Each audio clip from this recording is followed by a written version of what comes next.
And welcome back to NostalgiaCast. I'm Darin Lundberg. And I'm Johnny Craddock. And today we will be looking at American Tail, directed by Don Bluth from 1986, starring Madeleine Khan, Dom DeLuise. Christopher Plummer has a charming little part as a pigeon or a bird, I believe. We'll talk about that with our special guest, Robert Yaniz Jr. of Crooked Table Productions. He's got a lot of, he's juggling a lot of balls in the air. And so he's got like separate podcasts, but Crooked Table is his kind of umbrella, his control panel for all those podcasts. So we'll let him chat about that and chat about American Tail and his memories of it. But before we get to that, let's recap last week. We talked about Ghostbusters 2, trying to tie in with Ghostbusters Afterlife, and which is out in theaters, and just being able to try and mix that in and kind of hit on the nostalgia, since that's a nostalgic movie, trying to hit our nostalgia for it. How do we fall on Ghostbusters 2? Well, I think we both agreed it could be remade, and it's going to be remade. But it wasn't a terrible movie. There were some things that were good about it. There were some redeeming qualities. Like it had, some funny lines in the script, some funny dialogue between Aykroyd and Ramis. So there was that. And the characters, some of the characters I still really liked and enjoyed. What's his name? Rick Moranis' character. I really like watching him. So, I mean, it's not terrible, but it's not the greatest movie ever made either. Yeah, it wasn't quite the crap show that I remember seeing in the theater. And it's hard to not have that chemistry. They're going to have chemistry when they're together. It's just natural for them to have fun like that. And I would agree, there's a lot of good stuff in it, but the ending, I would say, is terrible. As soon as they get into that Statue of Liberty, I know my blood pressure rose and I got really upset. I'm not going to do that again, other than to say that what a crap ending. I think that's what really sent me out. Again, if you want to know my super thoughts on that, just go ahead and listen to the last episode. But let's go ahead and we'll chat about American Tail with Rob. But before we do that, let's go ahead and watch the trailer. All right.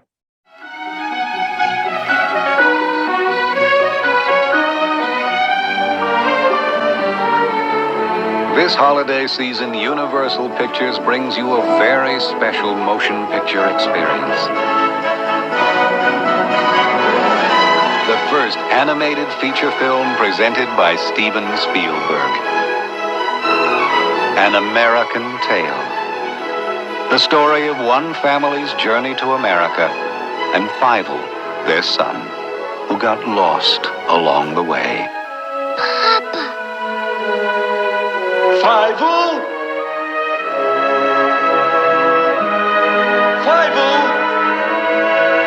I'm coming, Papa! An American Tale, a Don Bluth film. Okay, so American Tail, 1986, directed by Don Bluth. Popular, actually surprisingly popular animated movie. I think it was probably the most successful non-Disney animated movie after a while. I know that Disney, Disney was the major animation company, and then Don Bluth kind of split off and made this. I think this is a second feature, but we'll talk about all that. But obviously, I wanted to welcome our guest, Mr. Robert Yaniz Jr. How are you doing, Rob? I'm doing great. Thanks for having me on the show, guys. Good. I just guested on your podcast. You're opening Close Watch, and we talked about Field of Dreams, and so that was a very, very good conversation. Obviously, Johnny was in the middle of moving, so we weren't able to bring him on or talk about that stuff. I did listen to the episode, though. Good episode. Okay. Yeah, Rob's I had a great time on your podcast because you just asked very good questions that made me think about the movie in a whole new light. But if you want to just give us a quick rundown, Rob, of your history with podcasting, explain where you are now versus where you are before, and just let our fans know how to become your fan. Yeah, absolutely. So, I mean, I started writing movie reviews in college. So I started a long time ago, early 2000s, doing that. And then in 2014, I had crookedtable.com, and I had started what was then the Crooked Table podcast. It started just me and my brother kind of getting together very infrequently and just talking about movies, just hanging out or whatever. And then that went on. It took a few different forms kind of over the years, and it became more guest centric, like late 2018, early 2019. And then that format is morphed into Close Watch with Robert Yaniz Jr., where we get to know guests through the movies they love. So usually, the guest picks a movie that means something to them, that they have a personal connection to. And then we kind of talk about their history, their relationship to the movie, and the role it plays in kind of shaping who they are, that kind of thing. And in tandem with that, I also launched Franchise Detours, which is where we talk about how every no movie series travels in a straight line, basically. So we have a standalone episodes. We've done Ace Ventura, Mortal Kombat, and I have some other ones coming out.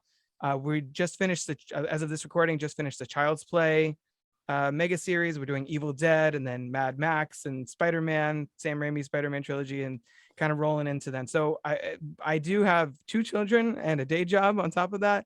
And I just moved, and I have a new baby now. One of the 2 children, obviously, not in addition to. God, I can't even imagine.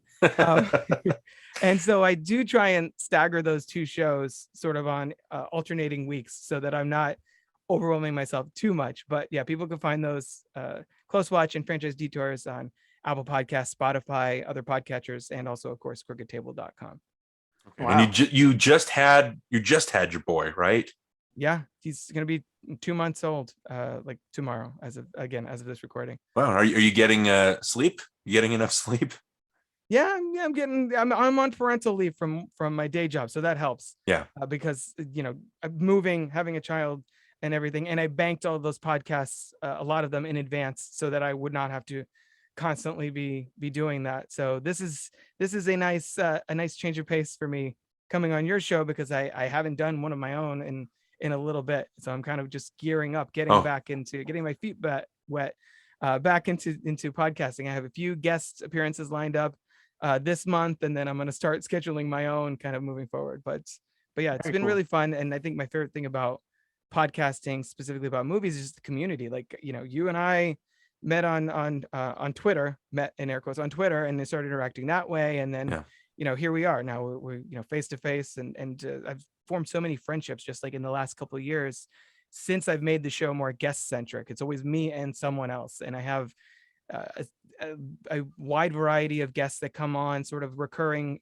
basis, and it's really fun to kind of check in with them. And especially with COVID and everything, like, it's been hard to kind of hang out with people in a traditional sense. Yeah. So this has been my outlet while my wife and I have been home working from home with a 3 and now 4-year-old going into 5 in December.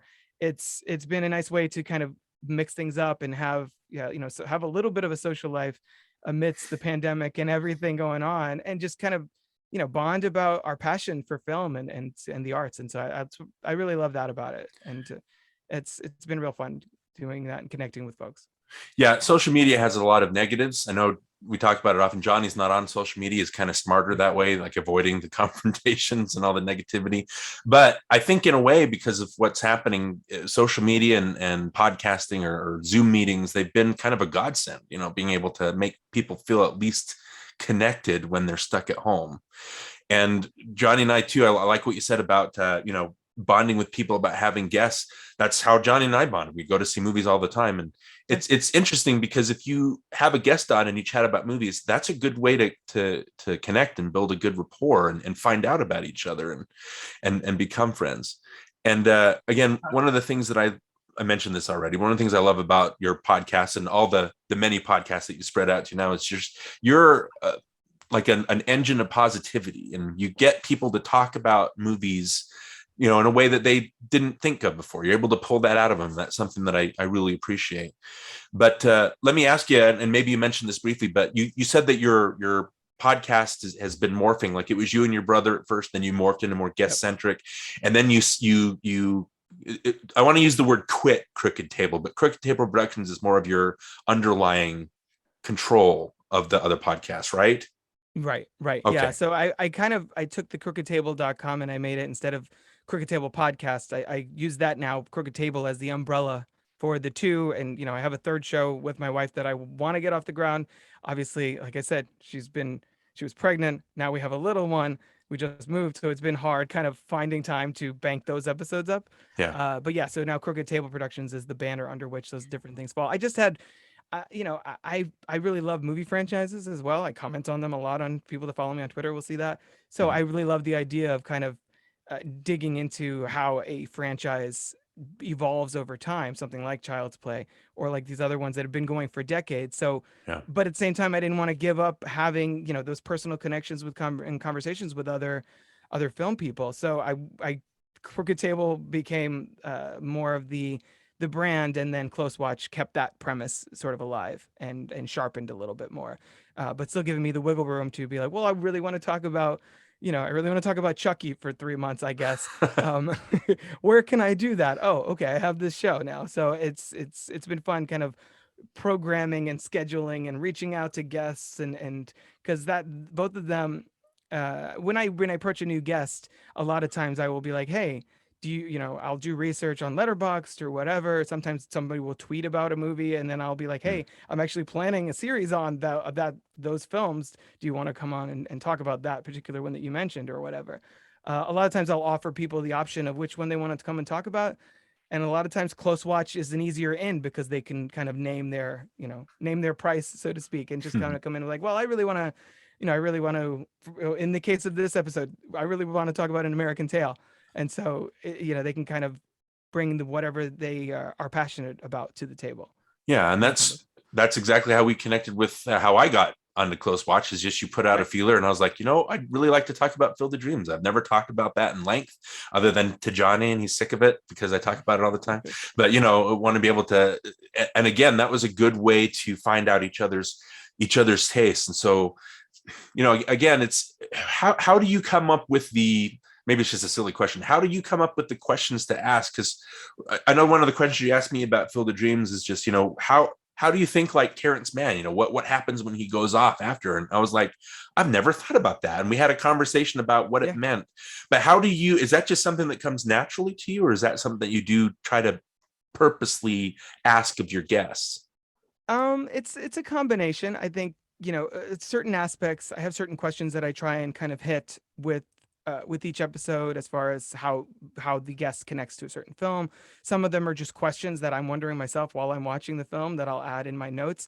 But some of it also, and these are some of my favorite moments, are just on the fly. Like, the conversation will lead you to a certain place that's unexpected, and then you just kind of unearth gold. And I think it helps that in a previous life, I was working as a journalist. I worked for like a business newspaper locally. I've done a lot of writing in that sense, and reporting behind the scenes. So just having that kind of sense for where to, what roads to travel down, I think that kind of helps guide me in the same way too.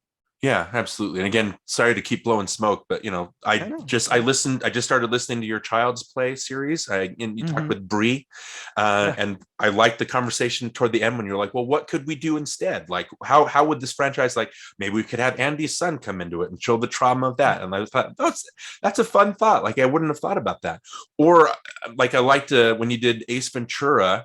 Who did you do Ace Ventura with? Was it Lauren Carey of the Beard Owl podcast? Yeah. Okay. So you talked with her, and again, one of the iffy things, and we mentioned it during our Field of Dreams episode, but one of the iffy things about that movie is the whole, the Finkel whole twist. And Finkel. Yeah. Which was, when we saw it in the theater, that was really, really funny. I remember laughing, but now when you look at it, you're like, I laughed at that. It's just one of those things where it just times change. But what I like with your chat with Lauren is you didn't shy away from it, but you're still like, yeah, it's there, but that was the time. And I still like a lot of this other stuff. I just, I wish that wasn't a blight. And, you didn't shy away from that stuff, but it was still a positive conversation. Is that something too that you purposely try to bring to your podcast? As far as trying to recontextualize things into a modern lens. Yeah, I think that's part of it. I think that's definitely part of it. I think one of the most egregious examples of that is something like the first two Bill and Ted movies, where you're watching those and like, oh, they're wholesome, they're innocent. And then they drop the F word, derogatory F word for gay people. And you're like, wow. And this is PG, and this is like a family movie. Like it's certain things like that. I think it's part and parcel of film criticism is how do things age, and calling things out when they don't fit the modern sensibility, or when they were wrong then, but we didn't really consider it that way.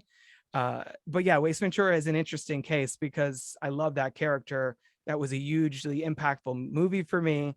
And it's unfortunate that, like, and I said with Lauren on the episode, it's unfortunate that that's like the one really good Ace Ventura movie, because neither of us really loved When Nature Calls. I think it was Yeah. we were completely in sync on both of those films.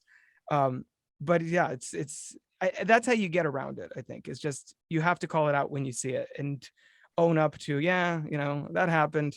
I prefer not to discuss that aspect of it, but yes, that's part of it. And it's, you have to take the film as a whole. That doesn't mean you have to approve of every aspect of it, of course.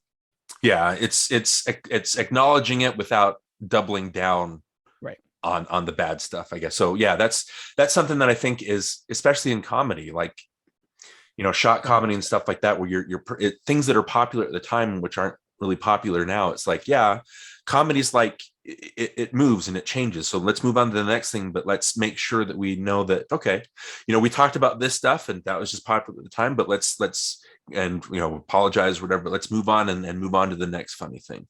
So yeah. It's good. And again, with NostalgiaCast, when Jonny and I record, that's a lot of stuff that comes up too. It's like, well, what do we think? Like, was that normal back then? Is that normal now? How would that be seen? And so that's definitely something that we want to acknowledge. But moving on to American Tail, one of the things that we do, Rob, is obviously we talk about our history with it. So since you brought this to our attention, and I haven't seen this, I don't think I've seen this movie in probably 3 decades, maybe since. Wow. No, I've probably seen it since the theater, but you being the one that brought it up, what is your history with American Tail, and why did you want to bring this, have this be the focus of your episode with us? So there was a few things. One, I wanted it, again, like you said, I try and be positive. I try and not necessarily tear movies down. So I knew I didn't want to go back to something that I knew was terrible. Something like, as a kid, for some reason, my parents let me watch the Garbage Pail Kids movie, and I haven't seen it in probably, well, I'm 38, so at least 30 something years. So like kind of like with you in American Tail, I knew I didn't want to watch something and be like, wow, this is awful. I'm so sorry, guys, and have to put all of us through that. And but that didn't. I also didn't feel like I had that many options, because a lot of the things from my childhood that I grew up with, I have revisited. I have kind of kept in my life. One of the franchises we're going to cover on Franchise Detours next summer is the Muppets. And I've seen those movies a lot over the years. Like the Muppets Take Manhattan was the movie when I was like 3 or 4 that would be on a loop, and I would want to watch it again and again and again. That was one of the movies for me. So An American Tail is, I've had it on a double feature DVD with Five Goes West, the sequel, and I hadn't seen it I maybe saw it once when I bought it on DVD, like probably over a decade ago, and I haven't watched it since. I haven't revisited it lately since I've been a dad, especially. Is this the widescreen DVD, or is it the pan and scan that they released first? I think it's still the widescreen. I think it's the widescreen one, yeah. But I also, in kind of considering different movies, I kind of brought this up to my mom, and she reminded me that this is actually the first movie that I ever saw in a theater. I was born in 83, so this came out in 86. I was about 3 years old, and apparently in that screening where little Rob saw his first trip to the cinema, I was talking during the movie, and someone was like, oh, they're trying to shush me up. And my mom was like, it's a kid's movie. Like, you don't go see, Minions or whatever, Paw Patrol, the movie, and not be like, expect kids to occasionally comment or react. And I just thought that was really funny, because in my head, I like to imagine that was me preparing for having a podcast where I just spent hours talking about movies, and maybe I was commenting on what was happening. But this movie was really impactful. It was my introduction to movie theaters, to that experience. Also, when it came out, my mom was pregnant with a baby that she eventually miscarried, and so she has a really personal connection to the song Somewhere Out There that she used to sing at the time. And so that song has really been in my life, and it hits a very soft spot for me in the same way that the Rainbow Connection song does from the Muppet movie. So it's very nostalgic for me in a lot of ways. I feel like for me as a kid, Fievel was low key kind of a cinematic icon, where I watched this a lot. I watched Fievel Goes West a lot. Fievel Goes West I actually did have on VHS. This, I think, like taped off of HBO or something like that. And so it's been a movie that it's been in my life in one way, shape, or form for decades, and that it kind of slipped between the cracks, and I hadn't revisited in 10 to 15 years. And so this was a good opportunity to be like, well, I wanted to come on and I wanted to give you a fresh perspective, something that I had a special place in my heart, and that I hadn't seen in a long time. Even something like Howard the Duck, I did an episode on I think last year. So I didn't want, or even earlier this year. This year has felt like 6 years. It's been very chaotic. So this fit the bill, and it hit all those criteria, and that's why I wanted to come and talk about it. Okay, perfect. That's a great in on that movie. My history of it is, and I was talking to Jonny when I mentioned we wanted to do this, is I know I saw this in the theater.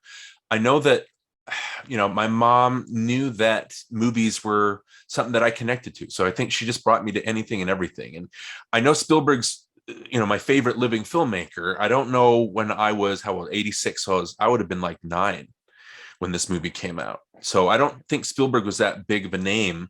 And I don't know why my mom decided to bring me to this one, again, just because it was the next big thing. And I don't remember my reaction to it. My baseline reaction, I do remember gasping every time you'd see Fievel and his family like just miss each other. Like they're trying to find, and there's like almost a dozen times where they just barely miss each other. And I just remember reacting physically to that as well as emotionally. Just, because being an only child, that would suck, being separated from my mom. And so I felt that. But other than that, I don't really have a strong connection to it other than the Somewhere Out There song. That's something that has been ingrained.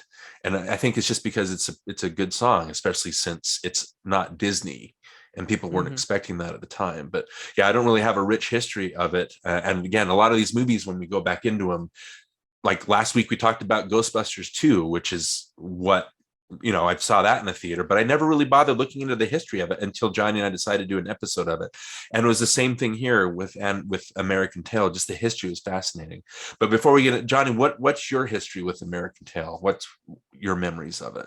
Well, like you, I don't have a strong connection either. I don't remember when I first saw it. It was just probably sometime in the late 80s when it was on VHS. But I don't remember really responding to it. I mean, I probably thought it was good back then, but I haven't seen it since until last night when I watched it again for this. But I thought it was okay. I thought it was fun. So, but as far as my history goes, I really didn't have one. Like I watched it and I forgot about it. Okay. And then, that was my reaction. Just, I didn't have a negative reaction. I just always remember, American Tail. Yeah, I didn't mind that. And again, Rob, your connection to it, everybody's going to have a different connection to movies. That's something that we can't forget to talk about, because just because it's something that I can brush off or Jonny can brush off, that doesn't necessarily mean that it's not going to mean something. And again, I like that it means something to your mom, that she had that memory of the baby and everything she went through. So that's a good, tight connection to that. So as far as, like, again, talking about the history, like Don Bluth, what is your history with Don Bluth, and what's your opinion on him as a filmmaker, Rob? I mean, I think I kind of teased this before we started recording, but I think he's probably one of the more underrated figures or filmmakers in American animation. If you look at his track record, there's a lot of movies that us, 80s kids or 80s babies and 90s kids, however you want to call it, Secret of Nim, American Tail, Land Before Time, All Dogs Go to Heaven, Rockadoodle, Thumbelina. Like, these are a lot of movies that both my brother and I saw, like formative movies of our childhoods. And so I think, you mentioned Disney already. He came from Disney, former employee for the Disney company, and kind of split off and did his own thing. And I feel like because of that, he might be one of the first directors that I really crystallized, like, oh, Don Bluth, that's the guy who did Land Before Time. Like even as a kid, I kind of noticed that name that kept popping up in all these movies that I was watching. And yet now I feel like he's barely talked about. Like this was a man whose films permeated a market that was so cornered by Disney that even in the early, in the 90s when DreamWorks was doing stuff, people were like, oh, that's that Disney movie, or Prince of Egypt is because people just assumed if it's an animated movie, and I've heard of it, and it has music, it must be Disney. And meanwhile, there was a filmmaker doing, an entire string of successful films. As we mentioned, somewhere they're nominated for an Academy Award for Best Original Song. So these movies were hits.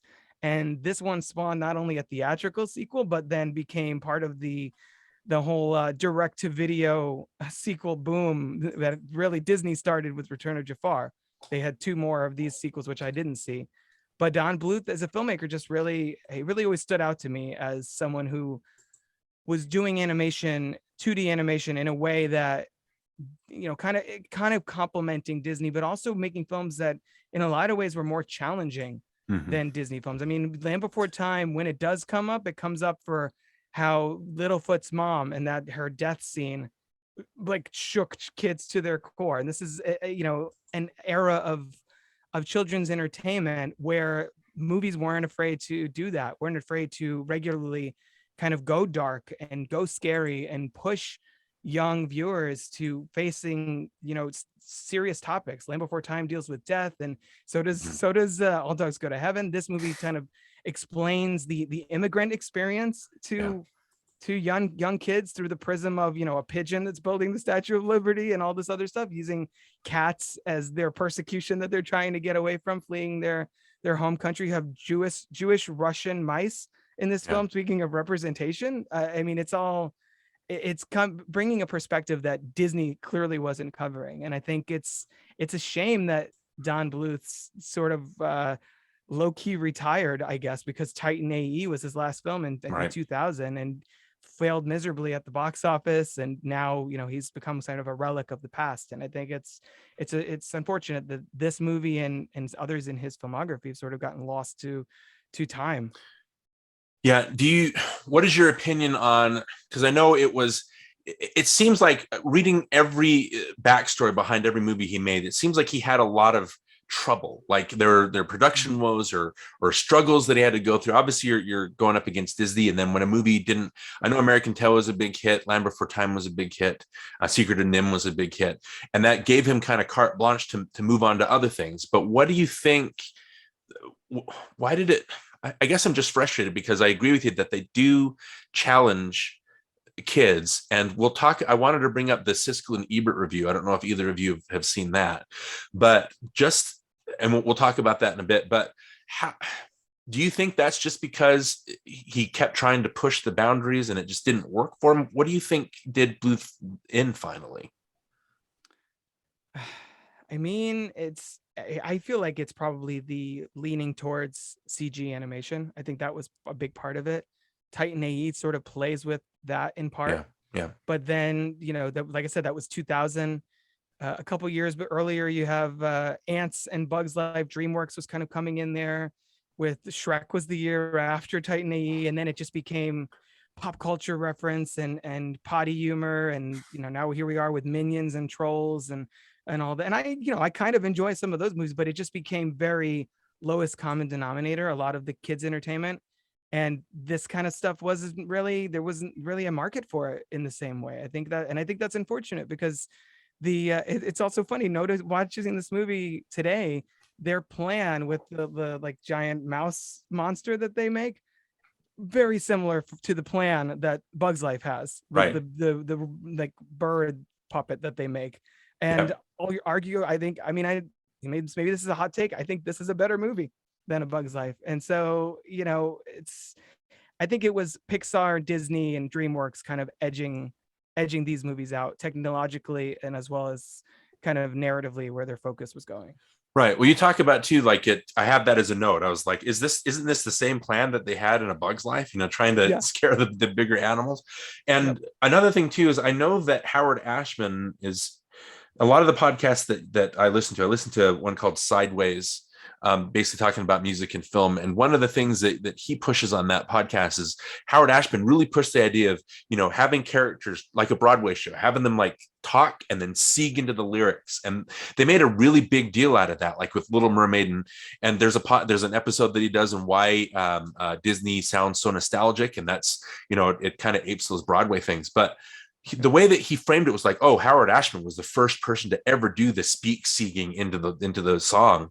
But then watching this, you have the songs, you have No Cats in America, you have what Never Say Never Somewhere out there, and a duo, and they do that. Like, this was 3 years before Little Mermaid. Like, they will talk and you hear the music start and they will just seamlessly into the song.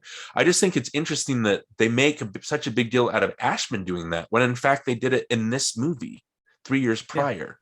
Yeah. Is that a thought that you had when you were watching this time? I mean, no, I hadn't really realized that. I think there's a lot in Don Bluth's earlier films that you could probably see Disney, the Disney Renaissance films sort of cribbing some notes from. But again, it's, the victors are the ones that write the history books, right? And now we're living in Disney's world. And so they want to frame things that, oh, we invented the animated musicals. I'm like, really? I don't know. Let's look at the stats here. Right. Which is part of why I when we were talking about what to discuss for this episode, I was like, well, I want to talk about Don Bluth, because nobody talks about Don Bluth. No, he's completely out of it. Everybody talks, Pixar and DreamWorks and Disney, and if you want to get really more granular, Leica, or as far as American animation, like, those are pretty much it. You don't even hear about these guys anymore. And so I think it's a variety of things. I do think that this isn't that much different structurally to a lot of those, Little Mermaid and some of those early Disney Renaissance films. Yeah, I think it's interesting when you look at all these animated movies, they kind of feed off each other. Don Bluth came from Disney and then you mentioned that, did animated classics start cribbing from Don Bluth? DreamWorks and Disney had that. Katzenberg stole like the idea for A Bug's Life and did Ants, Ants. And then, Disney ended up, when they had I wrote a whole history on this, but Disney had trouble trying to find the way when CG animation came in. And so Chicken Little, we watched that again just recently. And Chicken Little was like, this is a DreamWorks movie. Like, it's all nonstop pop culture jokes. And it just was off-putting as far as Disney goes, because I would expect that from DreamWorks, but not from Disney. So again, they're all trying to feed off each other. And even though, the Ghibli studios, their animation, like, obviously is inspired by, Disney and has a lot of Disney-esque, but it's its own thing. And I think that's maybe something that Bluth didn't really achieve, or didn't really get to, I guess, get where he wanted to go. But you're talking about the music, Johnny. How do you think like the music fit in? Did you think the music? We're going to compare this movie a lot to Disney, I feel. But how do you feel like the music compared? It's kind of inevitable.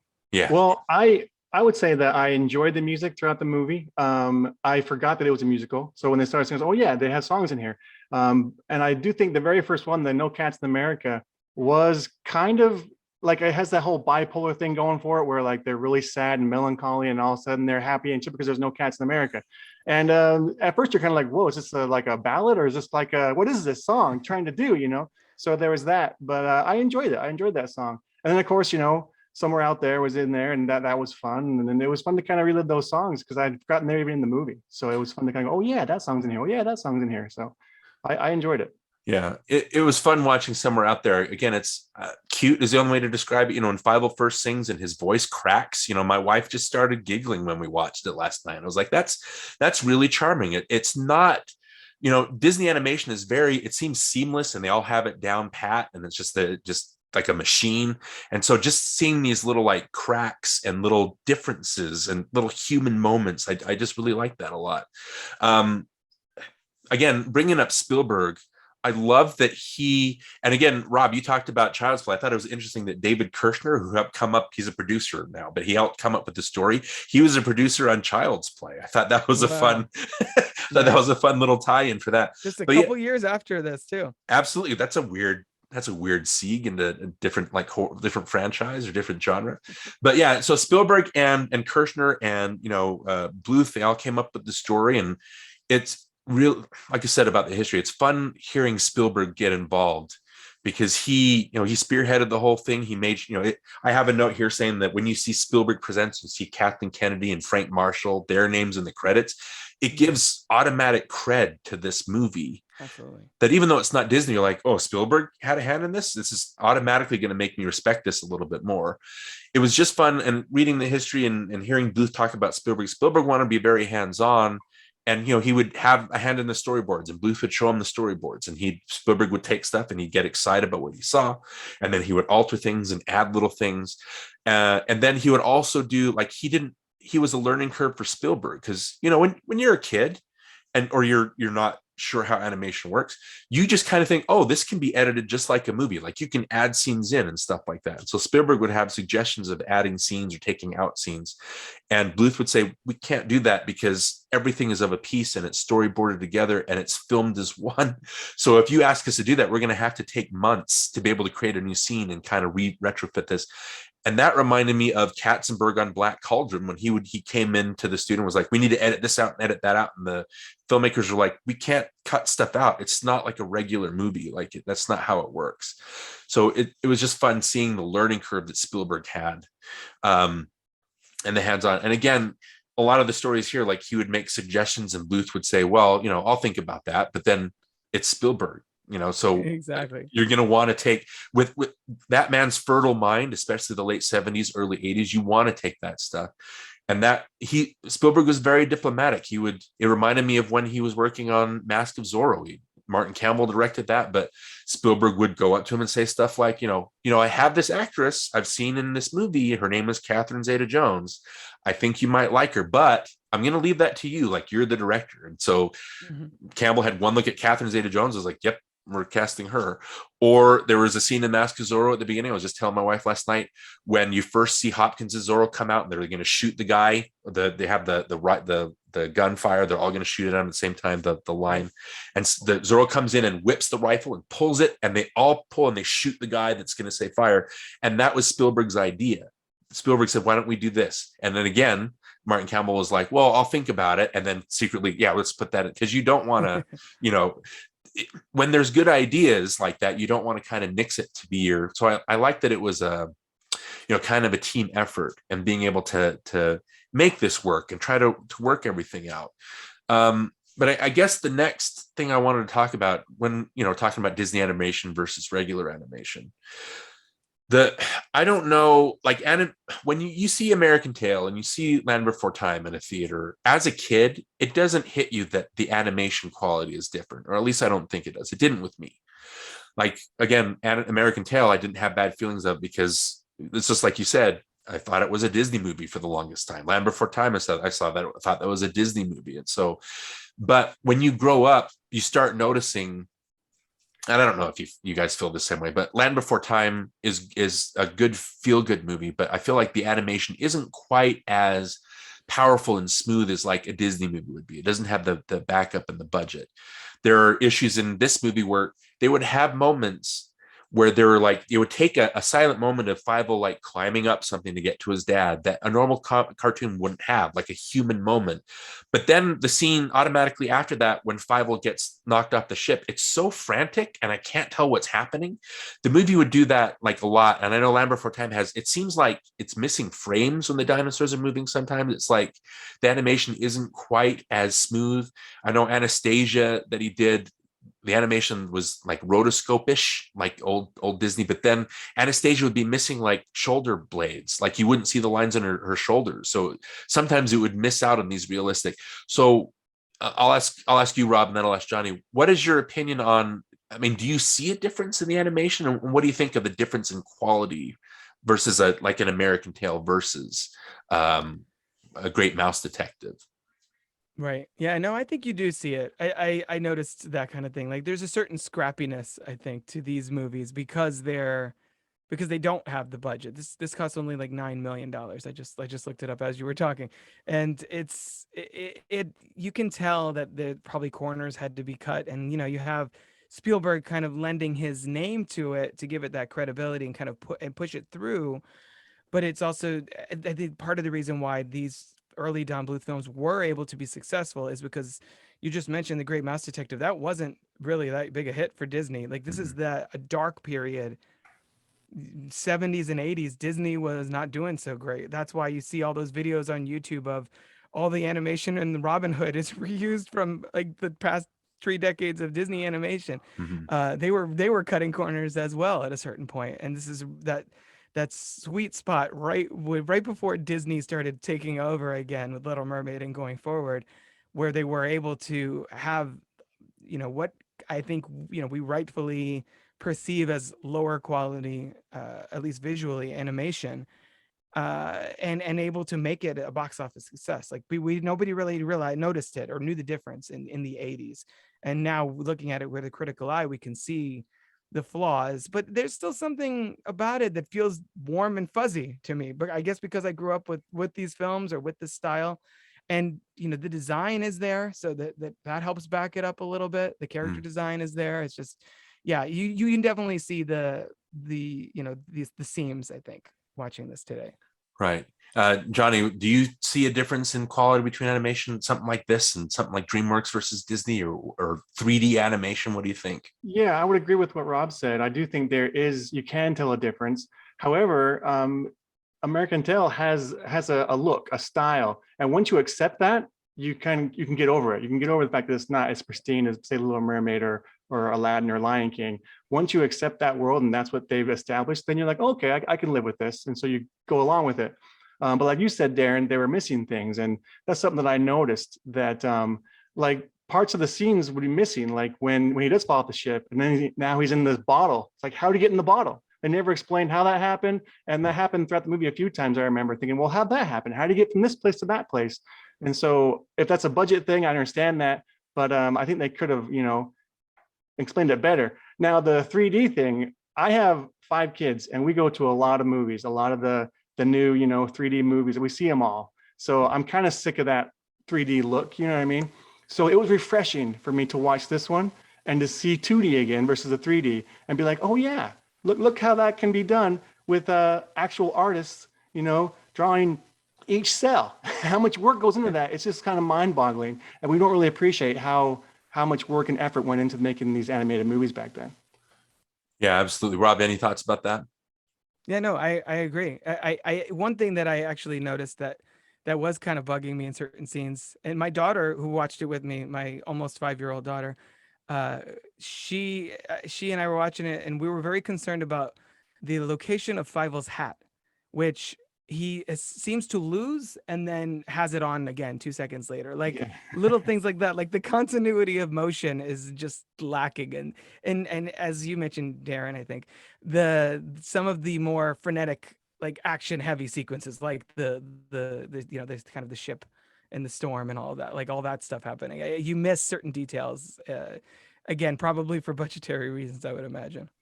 Yeah, my favorite part that got cut, it seemed like, so Tiger, played by Dom DeLuise, he has a connection with Fievel, and then when the other cats come in, and all of a sudden it all takes place, like he gets fired and he quits, but it's all off screen. It's just like voiceover. Like they forgot, it reminded me of, there's an episode of Garth Marenghi's Dark Place where they, they're making fun of stuff, but they forget they didn't film like the resolution, and so they do this thing where they just have B-roll and they like have just a voiceover, like quickly explaining what happened in the meantime.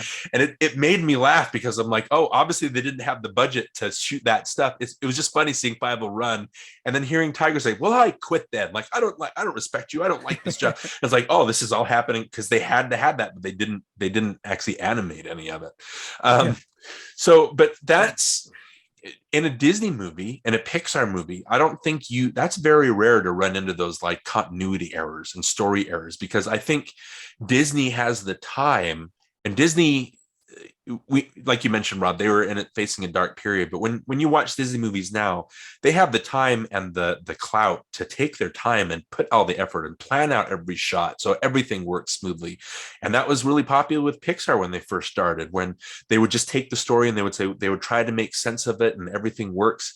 And I think that's because maybe Bluth he's got something to prove and he's working against time, and he just doesn't have the budget for it. I mean, could that be the reasoning that we're missing all these scenes, or is it just plain nearsightedness, or they can't see the forest for the trees kind of thing? I mean, I think they're probably dealing with a much smaller staff of animators too. I think it's a totally different scale. It even though it was a Universal picture, I imagine it was operating with a shoestring budget, a skeleton crew, and kind of an indie sort of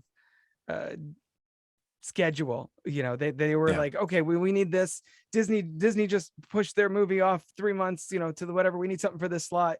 Get it done. And they're like, all right, Dom, go jump in there, say a couple lines about what Tiger's up to now. And we'll move past it. We'll breeze right past that plot point. And I think, these are also pretty short movies, even for the era. This is like 81 minutes or something like that. Yeah. Which even compared to Disney movies is a little kind of tighter than normal. So yeah, you can see a lot of that they're working with limited resources, and I don't think it hurts the viewing experience, but it's definitely something that is noticeable when you are watching it with an adult critical lens. Yeah. Jonny, you mentioned something about having it be refreshing seeing the 2D, and I absolutely agree with that. I also agree. I think, Rob, you were the person that said that it has a cuddly kind of feel to it. Is that right? Mm-hmm. And yeah. I know that they purposely tried to do that instead of having like an angular design. They wanted to have it more soft and cuddly and more like, old-fashioned animation. So that was a good thing. But Jonny, your point about having it being refreshing, and I'm not sure if this is why you don't like the CG animated stuff, but I just noticed my boys watched the animated Addams Family, like the first one. This week they're hooked on it, and then before that they were hooked on the Boss Baby sequel. Yep. And they're not how do I put this? They're not like the worst things I've ever seen, but there are sequences, and maybe as a whole, Boss Baby, it just feels like it's yelling at me the whole time. There are sequences that are so frenzied and so like action packed, and they have no impact or point on the plot. And it's the same thing with Addams Family. There's a whole climax where I was like, what is going on? Like, I didn't even understand what was happening. Like, their house was under attack and Pugsley was like launching counterattacks, and the music was so loud and everything was and I'm like, what? Stop yelling at me. Calm down. I don't need all this frenzied action. Is that kind of what you're talking about with your CG animation when you? Yeah, exactly. However, I don't want to take away from the work that goes into CG either. I think that still takes a lot of effort as well. I just think it was fun to revisit this one and be like, oh yeah, this is what the movies used to look like. Animation used to be this like hand-drawn stuff, not just computer, animated. And so just the seeing the difference, the yin and yang, I guess, was kind of fun for me. Right. Again, it's just, I would rather them focus on, appealing animation and story as opposed to just nonsensical, nonstop. It reminds me of when they did a study of SpongeBob versus something like Caillou. It's like kids were dumber when they watched SpongeBob because it requires your attention and you don't have time to think and pause and get emotional about stuff. Rob, you were about to say something. What were your thoughts on that? Yeah, no, I think that's more a storytelling thing is what I was going to say. I think it's more a sign of the times, just like today's kids, they got to do their TikToks. They got to tweet about things and Instagram. And I sound even older than I am by throwing all these kids today kind of thing. But yeah, so it's, I think it's more a sign of the times than anything else. It's just the kids don't have, or at least studios don't assume that kids don't have the patience to sit through, quiet moments with the Russian Jewish family of mice telling stories and opening gifts for Hanukkah and letting the story unfold. You see that even with live action films when you watch from even the 90s, where it takes a much slower pace and actually builds the story as opposed to 15 minutes in, we're off, giant action set piece right on the bat. I think people just, again, I don't know if it's studios just assuming that audiences are like this, or audiences today just being so, used to that frenetic pace. Because it's true, a lot of today's animated movies are like that. It shows the same way. There's so much dumb Netflix crap, like the animated shows that my daughter will make us endure, or like hear in the background at least. And I'm like, why is this a thing? Like, they all involve dinosaurs or robots or trains or some combination of the above. And it's just very shallow and not lacking in any substance. It's just flashy noise and circumstance. And it is refreshing from a narrative standpoint to see this movie and actually takes its time telling a story about this family and of immigrants, and kind of, we get Madeleine Khan doing her Blazing Saddles thing, which is fun. And I had forgotten how late into this movie Dom DeLuise even enters. Like, this is an 80-minute movie. He comes in almost an hour in, and I completely forgot that as a kid, because they had that, they have a big musical number and all that, and it takes 50 minutes to really, it takes that long for the villain makes a brief appearance early on and then disappears until almost the end of the movie. Like it's very in a way jarring, but I think in a positive way, to go back and see the way that this story unfolds, because now it's completely different landscape. So the villain, the Warren T. Rat, he's the cat that's pretending to be a rat. It's interesting. Yeah, which I thought was interesting. So speaking that, there are basically two more things that I want to talk. I want to talk about the voice cast, and then I want to talk about the challenging, because I brought it up, the Siskel and Ebert review of this movie. But as far as the voice work goes, Jonny, you wanted, Rob, you mentioned Madeleine Khan. What did you want to say about Madeleine Khan? Because I know I just want to say that she's the only thing I laughed at. Whenever she would have that speech impediment pop out and say "wowie" or whatever she would do, it just made me giggle. And so I just was like, oh yeah, Madeleine Khan, of course she's gonna make me laugh. She always does. So I thought she was great. Okay. And then Dom DeLuise, one of the notes I have here, because he shows up so late, there are some people that are more my parents kind of humor, I guess you could say.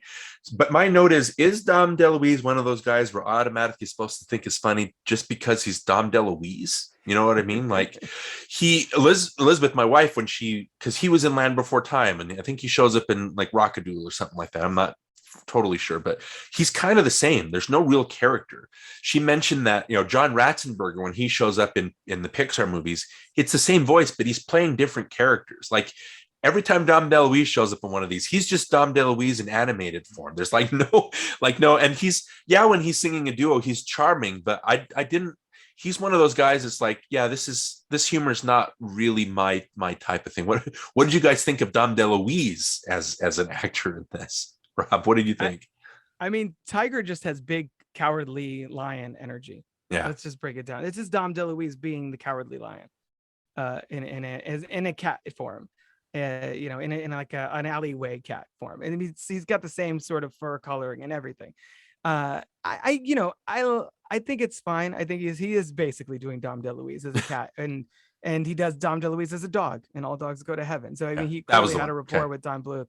So this is not necessarily a movie that makes me laugh so much. It's more I think for me, watching it now, I connected more to like the emotional side of like this child lost from his family and the Somewhere Out There sequence. And I got emotionally moved by the reunion with Fievel and Papa at the end.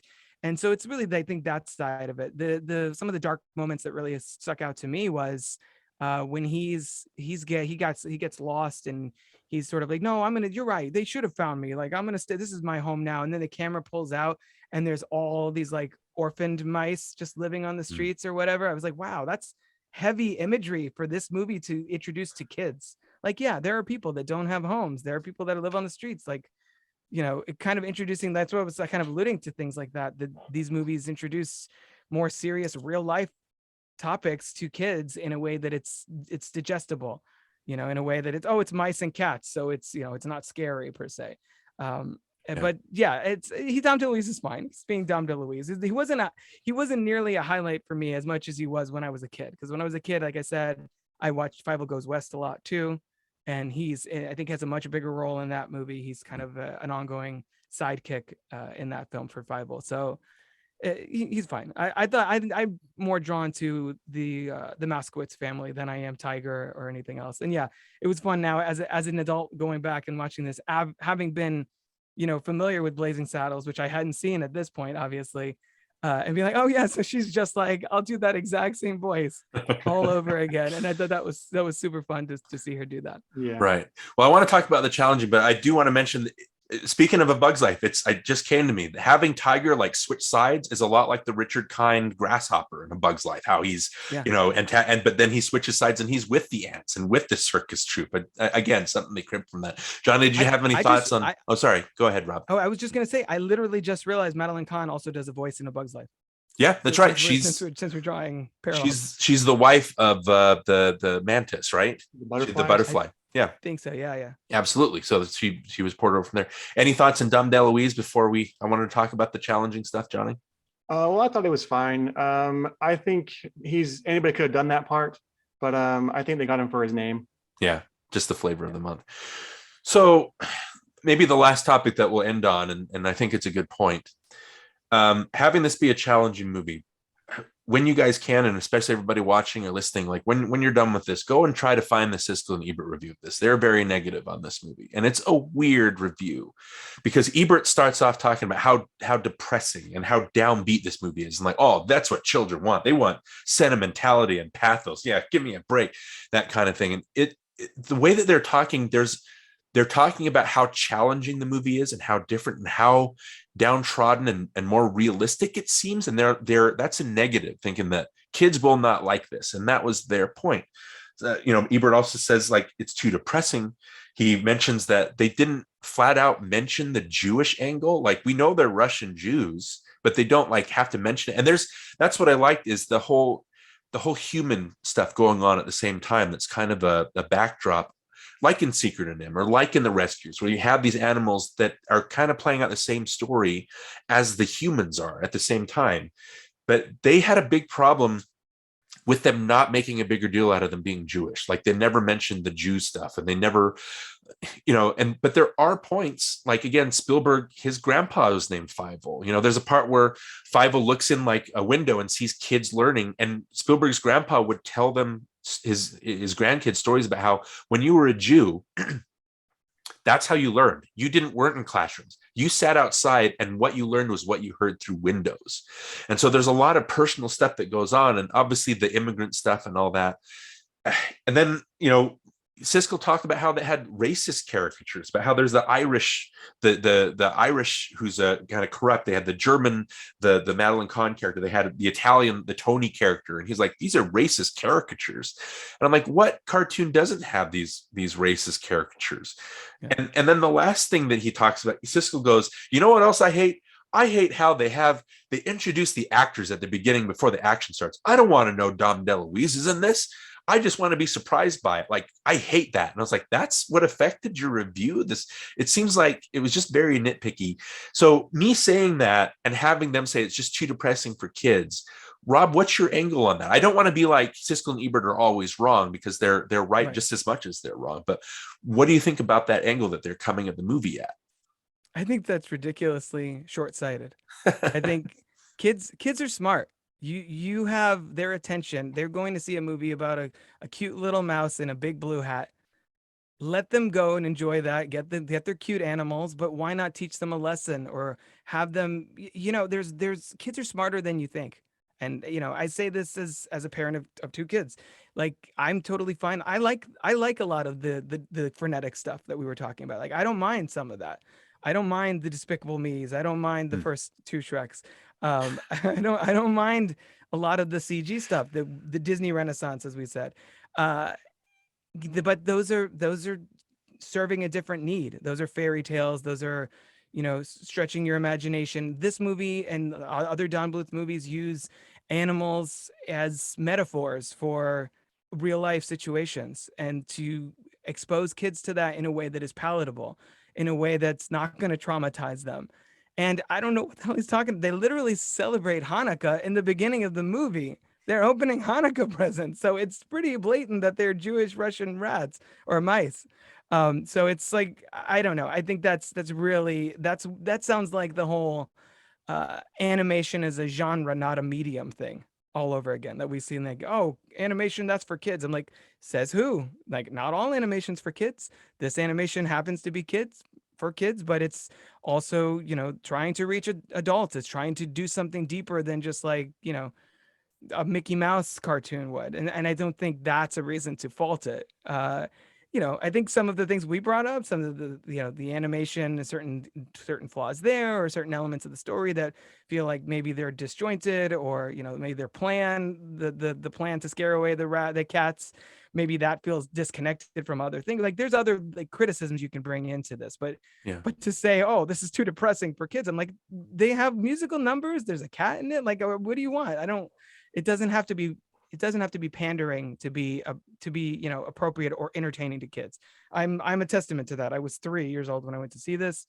It made a big impact. I watched it a lot, and listened to the soundtrack, blah blah blah. So I think that's not giving kids enough credit, essentially. Yeah, Johnny, what do you think? I agree with that. Let the kids watch it, see what they think. Yeah, You don't know if they're going to like it or not. Let them watch it and see what happens. it's for kids. It's about mice and cats. You know what I mean? It's like they're going to jive with that. And if they pick up on the other stuff, that's what their parents are there for. Okay. I remember watching The Prince of Egypt in a theater, and that was probably the first movie as an adult that I thought, but it aped a lot of the Disney aesthetics. That was one of the first non-Disney movies where I thought this is amazing and gorgeous, and look at it, and the themes that they're tackling. But what I loved is during the scene when the firstborn are being killed, I looked down at the kids and the audience, and there were parents talking to the kids about what was happening.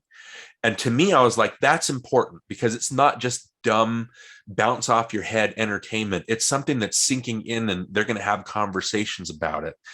And so that's when I showed Elizabeth the Siskel and Ebert review. She's like, are they assuming that kids are stupid? Like they're not going to pick up on that stuff? It's like, how dare they tell my kids that they have no right to watch a movie and get what they need out of it.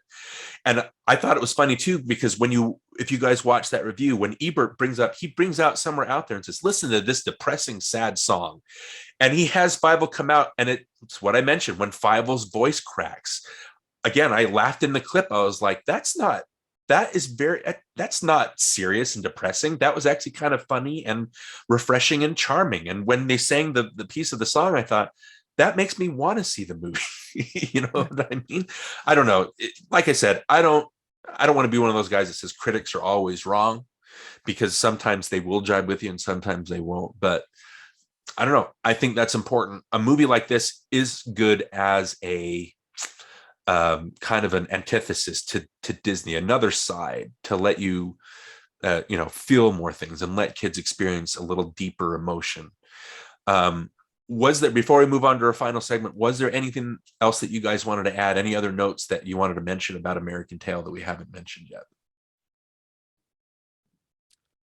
I don't really think so. I hit a lot of my main things. I will say, as far as we were talking about challenging kids, my almost 5-year-old was legit like a little bit scared of the wave sequence, where the ocean was sort of taking the shape of a wave monster. I thought that was a cool stylistic choice that Don Bluth made to make that scene, to kind of personify what the ocean was like in that storm. And I thought that was a cool way to illustrate that threat in a way that kids could understand and be a little frightened by, but not traumatized, not depressed, contrary to what Siskel and Ebert might think. Right. Johnny, is there any other points you wanted to make? I'll just say that I don't trust Siskel and Ebert. So all right, that's good. Well, the other thing that maybe I want to mention, I do want to mention that Cynthia Weil and Barry Mann, who wrote the music, the songs, James Horner did the score. Johnny and I talk every time James Horner comes up. I always have to make mention of James Horner and what he rips off, because he's notorious for ripping off his own stuff. It was kind of a unique score for Horner, but I did notice that, Elizabeth was like, oh, that's The Land Before Time, during certain points, or there was the Willow theme, like that kind of a wispy theme. I could hear some of that, but for the most part, the James Horner score was very, and he helped write Somewhere Out There, so I can't fault this score for that. It's a very, very indelible, memorable song. So okay, if that's all we wanted to talk about, let's move on to our final thing. Again, Rob, what we do is we talk about the movie, and then we kind of figure out, like, is this worth remembering or worth a remake? Is this a movie that should just stay as it is? Is there no improving on it? Or is this something that, if they remade it, is that something that we would go, oh yeah, that makes sense? Or would that be something that we would kind of jive against? Rob, if you could, again, sum up, what do you think? Do you think this movie is worth remembering, worth a remake? I think I know where you're gonna land on it. Yeah. No, I think it's worth remembering. Like, I think this movie, it feels like a time capsule in a way of animation in the 80s, in that down period for Disney. But it's also, I think and rather than a remake of this, I'd rather studios make more animated films like this. Use, even if they do them CG, like more of this kind of story, personal human stories told through animals, if you want, sure. And have humor be part of it, but like, why does that have to drive everything? Like we were saying, challenge kids, let them be exposed to a broader palette of storytelling, of characters, of perspectives. And I think this movie does that. And yeah, there are flaws, and yeah, certain things are dated or whatever. The music mostly holds up. The story for me really holds up. I think, obviously we mentioned sort of the comedy elements of it maybe don't work as well as I think it's more, as you were saying, Darin, like Fievel's singing voice kind of cracking. It's supposed to be a little kid who's trying to sing. So of course his voice isn't 100% polished. It's not a Broadway singer. It's trying to have audiences emotionally resonate with the Moskowitz family and their situation and their bond and how it it reaches beyond distance and all that other stuff. So I think, yeah, for me, it's worth remembering. I'm glad it exists. The sequel, I haven't fully I started watching it a little bit today, and then my daughter was like, I want to go play. I was like, okay, that's fair. Not nearly as on the same level as the original. But yeah, I think rather than a remake, I'd rather just see. I'd love to see Don Bluth do something before the guy's 84 years old. Let him give him story by credit on something. Let him put his voice back out there, because it feels weirdly like he's been in director's jail the last 2 decades or something. Yeah. I would kind of say that too. I think this is worth remembering. It's not like there are plenty of Disney movies that I like more than this. I know that they were trying to, sure, come and challenge the status quo. I do think that this may be my favorite Don Bluth movie, just because they all have those same problems like I talked about, but this of a piece and just the feelings it creates when he and his sister are singing somewhere out there. I just thought that was beautifully done. Like the way they juxtapose and they do the images where they lay, she's on the purse and he's outside, and just very gorgeous. Just that one scene, I thought that's doing the song justice. It's not like off, it works. And so as a whole, even though there were problems, I think it makes you feel good. You watch it and it's a nice little story, and it does challenge kids. I think that's something that should not be ignored. And again, I think Don Bluth, like you said, Rob, is somebody that should be admired for what he tried to do. And there are flashes of that genius that he had. He didn't have the same resources that everybody else seemed to have. And so that's kind of what's depressing about that. Johnny, what do you think? Yeah, I would say worth remembering. I don't think there's any reason to remake this movie. I think it is what it is. I think, like I said before, it has a unique look, it has a style, and if you accept that, then you can enjoy it. And I think the songs were there. I think the voice acting was there. Yeah, it's not perfect, but it's good. And I was going to mention this too. I do like that it has that underlying theme of freedom.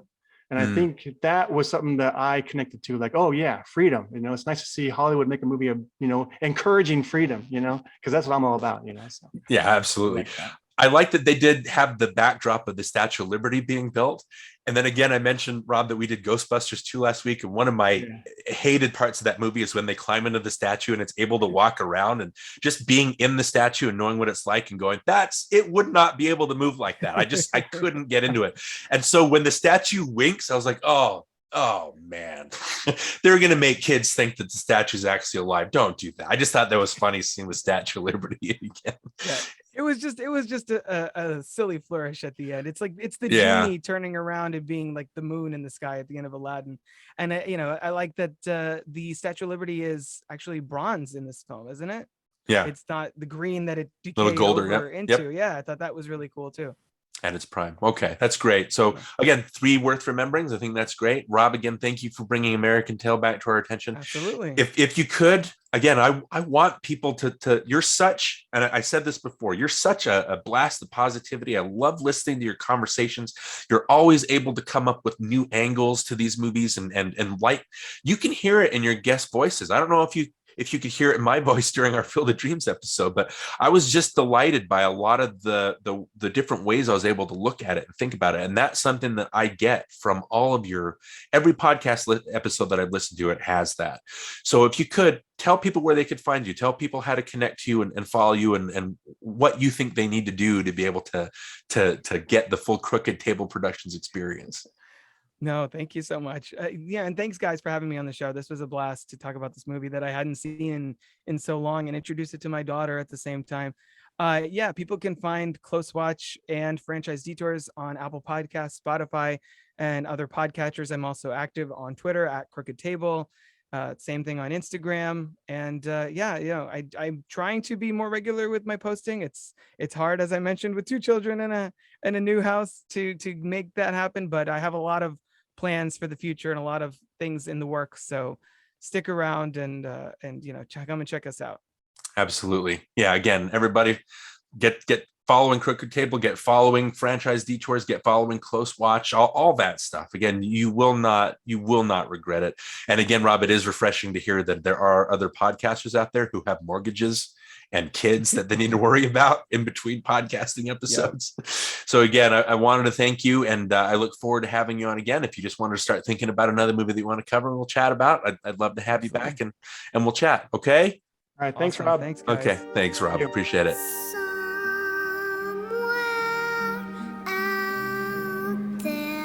And again, we wanted to thank Robert Yaniz Jr. for, or Rob, as we call him, since we're best friends with him. We want to thank Rob for showing up on the podcast and, again, gracing us with his presence and bringing his experience with American Tail and animation and, growing up as another movie buff like us. We really appreciate that. And again, give him a follow and just listen to what he has to say and the inspiration that he gives his guests. Again, a lot of great stuff. So usually we talk about our top 3 experiences, or we have like a top 3 topic or something like that, or some kind of outro. And instead of doing like a top 3 like Don Bluth movie, because we talked about him extensively and talked about his movies extensively, let's just go ahead, and since he's such a strong figure that doesn't get enough respect, let's talk about our favorite Don Bluth movie. Johnny, what is the defining Don Bluth experience for you? Well, if I had to pick one, I would say Secret of NIMH. And I say that because this movie always made an impression on me, unlike An American Tail, which didn't make an impression on me. This one did. This one had like a different look, it had a different kind of style. It was darker. I do think a lot of the character design in Secret of NIMH is better, more defined. And just the overall story was more intriguing for me with this movie. I also would say the animation is better in this one. So I would say this is probably for me, Don Bluth's best movie. Okay. And it did have, what did it have like a part where the spider and stuff like that. It's got we talked about it during the episode. It's like, it's challenging, but it's scary. It's a darker story. There's a lot more peril to it. Yeah. Again, might not be for kids, but you never know. Some kids might enjoy it. I was a kid when I first saw it. I enjoyed it. But also I think it's good that it has that, adult element to it. So both adults and kids can enjoy it. Yeah. I think maybe I should ask you, what do you think animation kind of gets a bad rap? Do you think that people look at it and go, all animation should just be for kids? It's just the medium that's aimed at kids. What do you think? Should it be geared towards? I think maybe that like just by default happens. But I still enjoy animated movies. I don't not enjoy them. I just see so many of them that I get, kind of like, okay, I've had enough and I want something different for a change. But I can see how that could happen. Yeah. And again, it's a medium. It's not necessarily a genre. There's ways to express stories that need to be told. It's Such a Beautiful Day is one of my favorite animated movies, and that's definitely not for kids. Grave of the Fireflies, talking about Studio Ghibli, definitely not for kids, but it rivals seriously like Schindler's List for like World War II movies. And that's weird saying it about an animated movie, but again, animation is a medium that you can express these things, and they can be more for adults. And Secret of NIMH is one of those that, I think it kind of walks that fine line, because it is kind of a kiddie story. It has animals as the main characters, but maybe show it to them at like an older age, so you don't like totally freak them out. So my favorite Don Bluth movie, again, we just talked about it. We spent a whole episode talking about American Tail, so I don't want to kind of retread all that. So as kind of a cheat, I want to talk about my next favorite Don Bluth movie, which we mentioned, but we didn't kind of talk about at length, and that's Anastasia from 1997. Again, it's got issues. It's not quite up to par with the Disney princess movies, but it gets pretty close. Like, as far as Don Bluth movies go, that gets the closest as far as like aping absolutely the Disney style, like the princess stories and the musical and stuff like that. And I do like the voices. I do like John Cusack. I do like Kelsey Grammer. Christopher Lloyd is a good villain. Hank Azaria obviously steals the show. Right, he does, exactly. But doing the Anastasia story, it reminds me of like Disney doing the Hunchback of Notre Dame. It's like, that's not appropriate for kids. Like that's not something like a story. Why would you want to tackle that? But I think Anastasia tackles it better than Hunchback of Notre Dame, because at least the comedy relief in here is actually funny. You know what I mean? It's not as off-putting and like a whiplash for the gargoyles in Hunchback of Notre Dame. So like we talked about in the episode, Anastasia is challenging, and there are more adult, like mature themes going on. So there's that, but it has the cute animal characters, the Puka character, the Bartok character. It has the princess stuff. The only other pushback I would have, I think it's funny because Meg Ryan, obviously you cast her because she's a big star, but when it switches to her singing voice, which is who did her voice, Liz Calloway did the singing voice for Meg Ryan, and it doesn't match at all. Like you can tell it's not Meg Ryan singing. So I always have a problem with that. It's like Don Bluth, I think in an interview for American Tail said, when you cast people that are right for the part. They don't have to be a big star. And I do enjoy it more when the actor is the singing voice as well. I will admit that. Yeah, absolutely. Why not? I mean, I don't know. It's just bringing up Prince of Egypt again. It's like, why have Danny Glover in there, right? And then have Brian Stokes Mitchell as the singer, when Brian Stokes Mitchell, who's a Broadway actor and trained, he can do the voice just as well as Danny Glover. It's like, I get that you want to have big stars, right? But like, why do that just to have Danny Glover show up and say a couple lines? So again, Meg Ryan is good, but maybe miscast, maybe have a voice that matches the singing voice a little more. But again, I just think that the adultness, it's creepy enough. The Rasputin character is creepy enough that it'll give kids the creeps, but it'll make like the parents kind of chuckle, that kind of thing. So Anastasia is a good, enjoyable movie, and it's definitely something you should check out. I know, a lot of people have a soft spot for Land Before Time, but I think I've seen that movie 3 times and I can't remember what happens. I've only seen it once. So the characters are charming, and it does talk about death and stuff like that, but it just didn't leave as much of an impression as those other 2. So Anastasia's mine, Secret in Him is yours. Okay, so that this basically counts as our Thanksgiving episode. If we're going to start not debuting, but dropping episodes in December, maybe we can do Christmas themed stuff. Maybe I'll do a Christmas movie. You can do one. What was your choice for? Is it Christmas themed? No, actually, it's not. I went against the grain. I'm doing something non-Christmassy. Okay, so when it's my choice, we'll do something. Yeah. Maybe we can find some. So close to Christmas, you can pick the movie. Okay, so what do you want to do? Well, this is a movie that I've always thought was kind of fun, and it might be fun to talk about close to Christmas because you need money to buy gifts for for people. Right. And so let's do Brewster's Millions. Wow, Richard Pryor? Yeah. Okay, absolutely. That's a good one. I haven't thought about that in forever. I've thought about Richard Pryor because he comes up every now and then. I'm like, why didn't that guy have a good movie career? I know we talked about him in Silver Streak, but he just didn't hit like a stride like an Eddie Murphy or something. They just didn't represent him that well. So Brewster's Millions, that'll be a fun one to talk about. All right. Okay, so until then, signing off for today. Again, thank you for listening. Thank you for watching. Thank you again, Rob, for joining us and talking about this movie. Until next time, I'm Darin Lundberg. And I'm Johnny Craddock. And we'll see you next time, guys.